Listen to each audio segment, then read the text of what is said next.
రాష్ట్ర బడ్జెట్ ఆమోదయోగ్యంగా ఉందని TTD board member Jaggampeta MLA Jyothula Nehru అన్నారు. కూటమి ప్రభుత్వం మొదటిసారిగా బడ్జెట్ ను ప్రవేశపెట్టిన సందర్భంగా ఆయన జగ్గంపేట నియోజకవర్గ తెలుగుదేశం పార్టీ కార్యాలయంలో విలేకరుల సమావేశం నిర్వహించారు. ఈ సందర్భంగా నెహ్రూ మాట్లాడుతూ ముఖ్యమంత్రి నారా చంద్రబాబు నాయుడు, ఉప ముఖ్యమంత్రి పవన్ కళ్యాణ్ సారథ్యంలో రాష్ట్రాన్ని అభివృద్ధి పదంలో నడిపేందుకు, అభివృద్ధితో పాటు సంక్షేమాన్ని ప్రజలకు అందించేందుకు ప్రభుత్వం కృషి చేస్తుందని అన్నారు.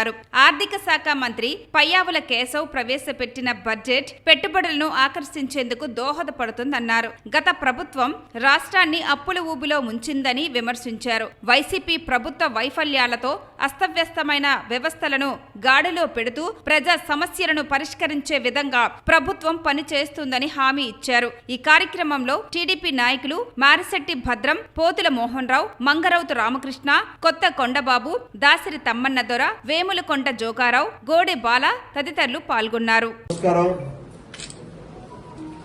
మీడియా సోదరులకి, పత్రికా సోదరులకి,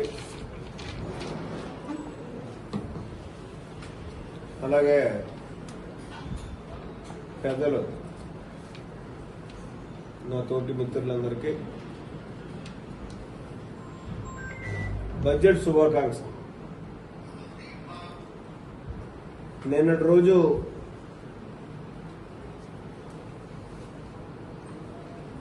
ఎన్డీఏ ప్రభుత్వం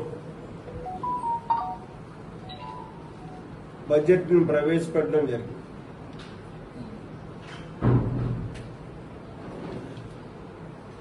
అయితే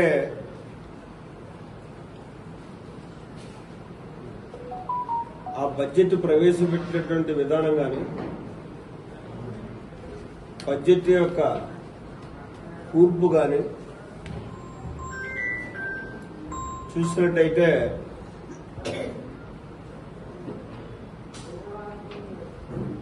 గతంలో ఇప్పుడు కూడా